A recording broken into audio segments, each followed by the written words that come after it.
Hello student, welcome to the online classes of Sardar Vallabhbhai Patel English Medium School Yawar. Myself Trupti Pankaj Pawar and we are going to learn standard 5th subject English Bal Bharti chapter number 10 3 Psychops Rise. So children, आज हम पढ़ेंगे आपकी English subject का chapter number 10 जिसका नाम है 3 Psychops Rise, जिसका मतलब होता है कि 3 बोरे भर के चावल। ये एक स्टोरी है जिसे आज हम पढ़ने वाले हैं। Let's start. You may have read many stories about 3 brothers. Usually 2 of them, the elder ones, are strong. आपने 3 भाइयों के बारे में कई कहानियाँ पढ़ी होगी, आप लोग हमेशा पढ़ते होंगे। यूजली का मतलब होता है कि आमतौर पर। 2 ऑफ देम, जो कि जो 2 भाई होते हैं, जो दो बड़े भाई होते हैं, बहुत चतुर लेकिन दयालु नहीं होते, बहुत ज़्यादा स्ट्रॉन्ग होते हैं, क्लेवर बट अनकाइंड, मतलब बहुत ताकतवर होते हैं, चतुर होते हैं, पर वो दयालु नहीं होते। They laugh at the youngest one because he is too simple and soft hearted. और वो हमेशा अपने जो छोटा भाई होता है, वे सबसे छोटे भाई के ऊपर हंसते हैं। लाफ का मतलब होता है हंसना। वो हंसते हैं क्योंकि वो बहुत ही क्या होता है, सिंपल, मतलब सरल, एंड सॉफ्ट हार्टेड का मतलब होता है कि नरम दिल होता है। Our story also has 3 brothers who lived in a small town, but they were all 3 of them honest, kind and hardworking. हमारी जो कहानी है वो भी 3 भाइयों की ही है, मगर हमारे जो 3 भाई हैं वो एक छोटे से गांव में रहते हैं। स्मॉल टाउन मतलब छोटा शहर, वहाँ पर वे रहते हैं। और पर तीनों के तीनों जो भाई हैं वो कैसे हैं, ऑनेस्ट है। ऑनेस्ट का मतलब क्या होता है कि ईमानदार, काइंड मतलब दयालु, एंड हार्ड वर्किंग मतलब बहुत ही ज़्यादा मेहनती है। आगे हम पढ़ेंगे। The Elder one rain a shop, the middle one was a priest and the youngest one had just finish his education. तो यहाँ पर जो बड़ा भाई है वो क्या करता है, एक दुकान चलाता है। बीच वाला भाई जो है वो क्या है, प्रीस्ट है। प्रीस्ट का मतलब होता है पुजारी। एंड द यंगेस्ट वन है जो छोटा भाई है सबसे, उसने अभी अभी अपनी पढ़ाई को फिनिश किया है, एजुकेशन को फिनिश किया है, ख़त्म किया है। आगे है, he had started taking up odd jobs to earn some money and to learn a trade. सबसे छोटा भाई जो है वो कुछ पैसे कमाने के लिए और एक व्यापार सीखने के लिए अजीब तरह से काम करना शुरू कर दिया था उसने, मतलब अलग अलग प्रकार के काम करने अब शुरू कर दिए थे। He had started taking up odd jobs to earn some money and to learn a trade. आगे हैं, all 3 of them were fond of their mother. जो तीनों के तीनों भाई थे वो अपनी माता से बहुत ज़्यादा प्यार करते थे। She had worked hard to bring up the 3 of them after the sudden death of their father. पिता की आकस्मिक मृत्यु, यहाँ पे क्या है, सडन डेथ मतलब आकस्मिक मृत्यु हो गई उनके पिता की। उसके बाद से उन तीनों को बड़ा करने के लिए उनकी माँ ने बहुत ज़्यादा मेहनत की, बहुत ही ज़्यादा मेहनत कर रही थी उनकी माँ। One day their father's friend visit the mother. एक दिन उनके पिता के दोस्त ने उनके माँ से क्या किया, मुलाकात की। क्या की, विजिट किया, मतलब वहाँ पे आकर मुलाकात की। He said,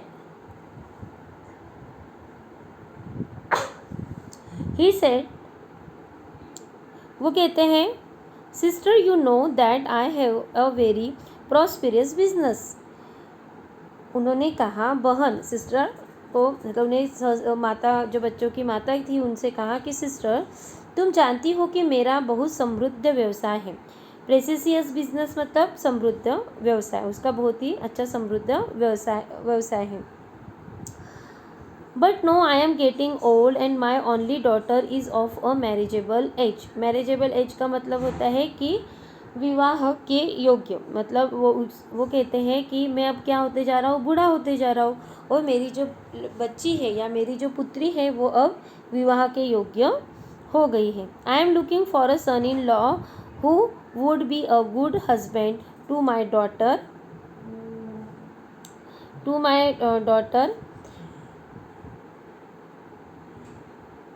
and who would also handle my business well. उन्होंने कहा कि मैं एक दामाद की तलाश कर रहा हूँ। सन इन लॉ मतलब कि दामाद की तलाश कर रहा हूँ जो मेरी बेटी का एक अच्छा पति हो सके और जो मेरे व्यवसाय को, जो उनका बिजनेस था, उसको अच्छी तरह से संभाल भी सके।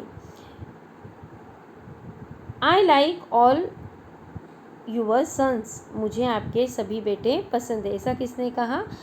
उनके जो पिता के मित्र थे उन्होंने उनसे कहा। If you permit I will marry my daughter to one of them but before that I have a plan. यदि आप अनुमति दें, परमिट मतलब अनुमति देना, अगर आप अनुमति देते हैं तो मैं अपनी बेटी की शादी में उनमें से किसी एक से कर दूंगा। ठीक है, उन्होंने कहा, लेकिन मेरे लिए एक योजना है। आई हैव अ प्लान, उनके पास में एक प्लान है। वो क्या प्लान था, आगे पढ़ेंगे। ही discussed the plan with her and she agreed quite readily. अब उन्होंने जो अपना प्लान था उसके ऊपर उन्होंने चर्चा की, किससे? जो तीनों भाई थे उनकी माता से। वे दोनों उस पर सहमत हुए। ठीक है, आगे है। The next day the friend went to each of the three brothers one by one. अगले सुबह उन्होंने, जब उनकी योजना बन गई तो उसके अगले दिन उन्होंने क्या किया? उनके पिताजी के दोस्त एक एक करके तीनों भाइयों से हर एक के पास गए। ठीक है, वो कहाँ गए? हर एक के पास में गए। उन्होंने उन आगे क्या किया? He gave them each a sack of rice and said, उन्होंने हर किसी को एक एक बोरी चावल दिए और कहा, उन्होंने उन बच्चों को एक एक बोरी चावल दिए और क्या कहा? My dear boy, I am going away for a few months for some necessary work. उन्होंने कहा कि मैं कुछ ज़रूरी काम के लिए, उन्होंने कहा माई डियर बॉय, उन्होंने कहा, मेरे प्यारे लड़कों, मैं कुछ ज़रूरी काम के लिए कुछ महीनों के लिए दूर जा रहा हूँ। Few months for some necessary work, necessary मतलब ज़रूरी काम के लिए। Please look after this sack of rice till I come back. उन्होंने कहा कि जब तक मैं वहाँ से आऊँगा कृपया चावल की इस बोरी की देखभाल आप करना, तब तक मैं वापस ना आ जाऊँ। आगे, द फ्रेंड वेंट अवे, और पिताजी के दोस्त वहाँ से चले गए। Many months past but he did not return, कई महीने बीत गए। पास्ट मतलब बीत जाना, कई महीने बीत गए, वह वापस नहीं लौटे। रिटर्न का मतलब लौटना, मतलब वापस आना। It was nearly a year before he come back, करीब एक साल के बाद वह वापस आ जाते हैं। नियरली मतलब करीब एक साल के बाद वो वापस आ जाते हैं। He visit the eldest brother first, वो सबसे पहले जब आते हैं तो वो उन्होंने सबसे बड़े भाई से पहले क्या की? मुलाकात की। The eldest brothers welcomed him and gave him a small purse full of money. उन्होंने करीब एक साल के बाद जब वापस आए तो उन्होंने सबसे बड़े भाई से पहले मुलाकात की। सबसे बड़े भाई ने उनका स्वागत किया, वेलकम किया और उन्हें पैसे से भरा एक छोटा पर्स दिया। ठीक है, और क्या कहा? Uncle, you had left a sack of rice with me after a few month, I was worried that it may get spoiled. So उन्होंने क्या किया? उस बच्चे ने, उस लड़के ने, अंकल, आपने मेरे साथ चावल की एक बोरी छोड़ी थी। कुछ महीने के बाद मैं चिंतित था। वो क्या था? चिंतित था। आई वॉज वरीड, ठीक है, कि वो खराब हो सकते हैं। उसे ऐसी चिंता थी कि वो खराब हो सकते हैं। Therefore I sold the rice to my customers. Here's the money I got, please accept it.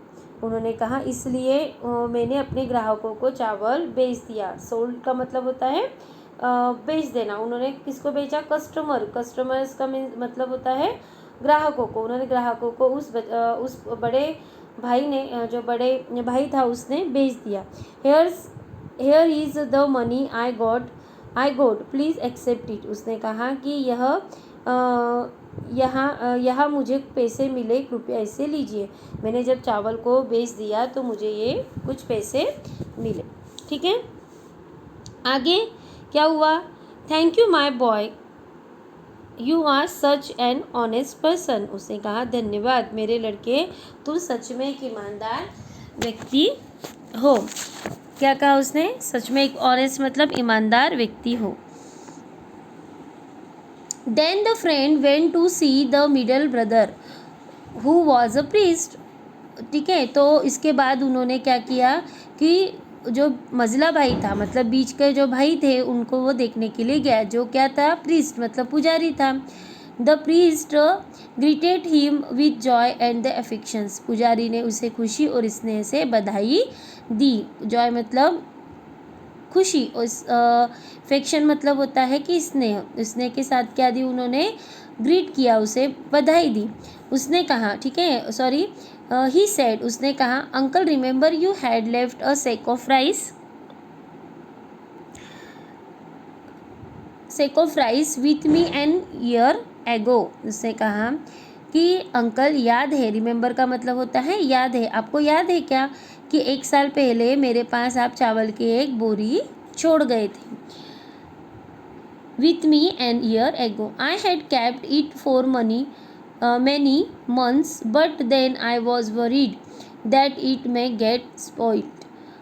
उसने कहा कि अंकल याद है आपने 1 साल पहले मेरे पास चावल की बोरी छोड़ी थी। मैंने इसे कई महीनों तक रखा, लेकिन तब मुझे चिंता थी। उसे क्या, वो भी उसने बड़े भाई के जैसे ही कहा कि वरीड था, मतलब वरीड का मतलब होता है चिंता में था कि यह खराब हो सकता है।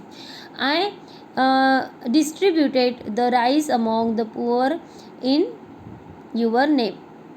उसने कहा कि मुझे चिंता थी कि ये ख़राब हो जाएगी, इसलिए मैंने इन चावलों को गरीबों में बेच दिया। किससे? आपके नाम से। इन यूर नेम, आपके नाम से इन चावलों को मैंने क्या किया? बेच दिया। ठीक है,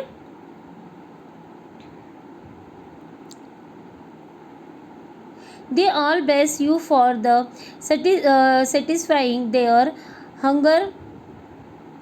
ठीक है, तो उसने कहा कि उन्होंने उनकी भूख को संतुष्ट किया। सेटिस्फाइंग मतलब संतुष्ट करना, देयर हंगर मतलब भूख को, उनके भूख को क्या किया उन्होंने? संतुष्ट करने के लिए आपको आशीर्वाद दिया। ब्लेस्ड का मतलब होता है आशीर्वाद देना, कि आपने जो चावल उनको दिए जिससे उनकी भूख मिटी और उन्होंने आपको इसके रूप में आशीर्वाद दिया। However, I did that without your permission and I am willing to pay you back for the rice. ठीक है, अब उसने क्या कहा कि हालांकि मैंने अपनी आपकी अनुमति, मतलब परमिशन का मतलब क्या होता है? अनुमति। विलिंग अनुमति के बिना किया, और मैं आपको चावल के लिए भुगतान करने को तैयार हूँ। आई एम विलिंग टू पे मतलब मैं फिर से उस चावल को जो मैंने गरीबों में बांट दिया था, तो उसे मैं आपको फिर से देने के लिए, उसकी जो प्राइस है वो देने के लिए मैं तैयार हूँ। ठीक है, उसने ऐसा कहा। And know my boy, you acted wisely and kindly.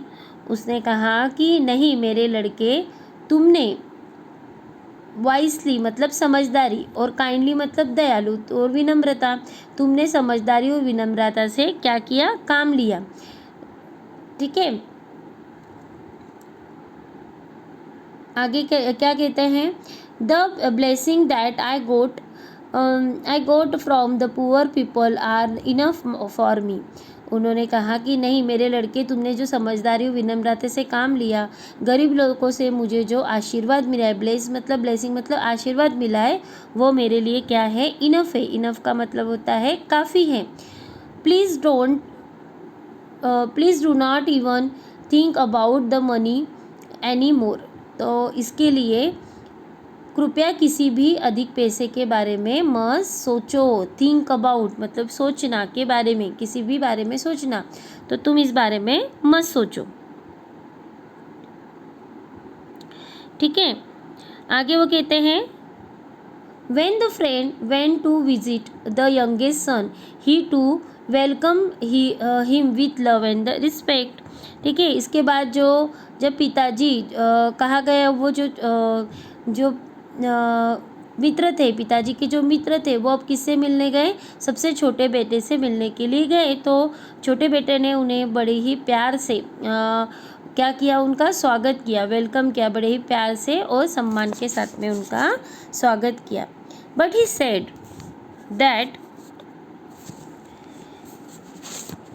That he had confessions to make. अब लेकिन कन्फेशन का मतलब होता है कि कुछ बातों को बताना या कन्विंस करना, कि बताना, सच्चाई बताना। लेकिन उसने कहा कि उसे एक सच्चाई बतानी है। The sack of rice was lying with me for a long time but then I had an idea.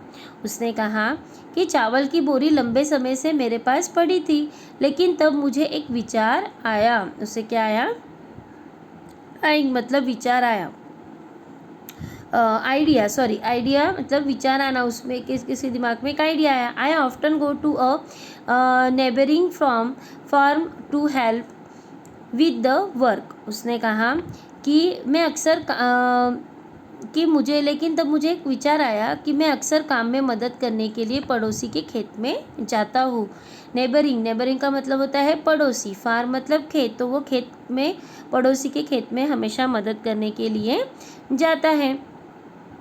ठीक है, to with the work I borrowed and the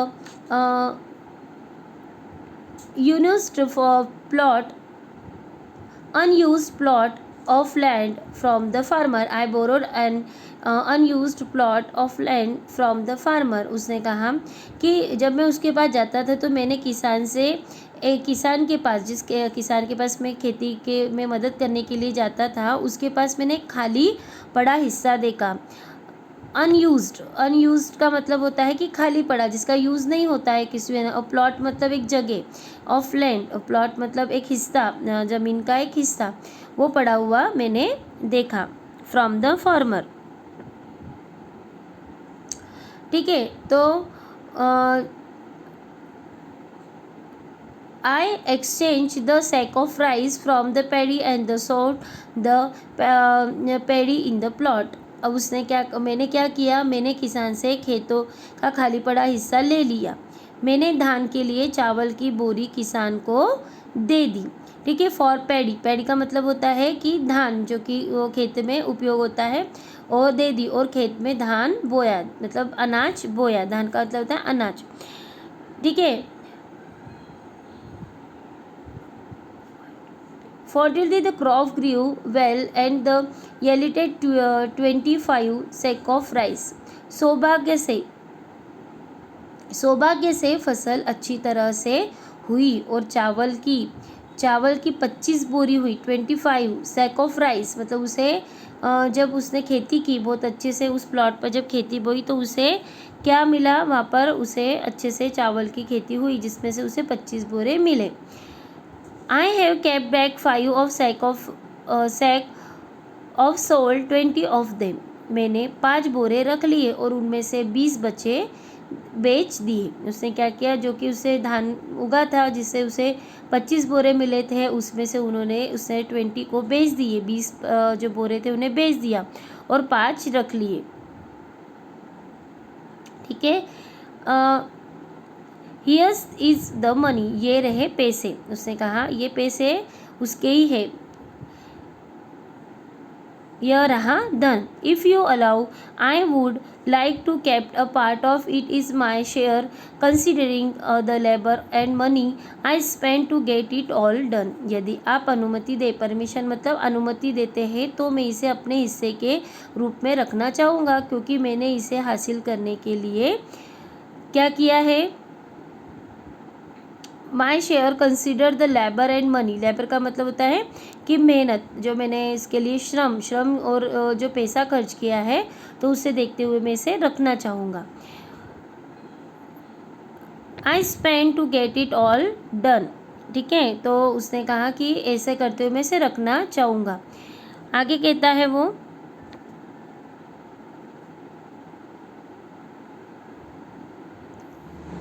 A white smile spread on the friend's face. He had found his future son-in-law. उसके पिताजी के जो मित्र थे, उसके चेहरे पर एक बड़ी ही अच्छी मुस्कान आ गई। उन्होंने जैसे ही उसकी बातें सुनी, छोटे भाई की, उसकी बातों को सुनकर उनके चेहरे पर एक मुस्कान आई और उस मुस्कान के साथ उन्होंने अपने जो भावी दामाद मतलब कि फ्यूचर सन इन लॉ की जो उन्होंने सपना देखा था उसे उन्होंने आज पा लिया था। जिस चीज़ को रखते हुए उन्होंने ये प्लान बनाया था वो आज उनका पूरा हो गया था। तो उन्होंने पाया कि उन्हें जो अच्छा बिजनेसमैन दामाद चाहिए था जो अपने उसके बिजनेस को संभाल सके, तो वैसा वो दामाद उन्हें मिल गया था। सो चिल्ड्रंस, आपका ये जो चैप्टर है वो आज फिनिश होता है। तो इस जो चैप्टर से आपको क्या सीख मिलती है कि हमेशा अपने दिमाग का इस्तेमाल करो और जहाँ पर जो चीज़ आपको करनी चाहिए, जिस तरीके से करनी चाहिए, पहले उसकी अच्छे से विचार करके ही अपने कार्य को करना चाहिए। सो चिल्ड्रंस, आपका ये चैप्टर जो होता है वो फिनिश होता है, आपको इसे रीड करना है। So bye, take care, thank you.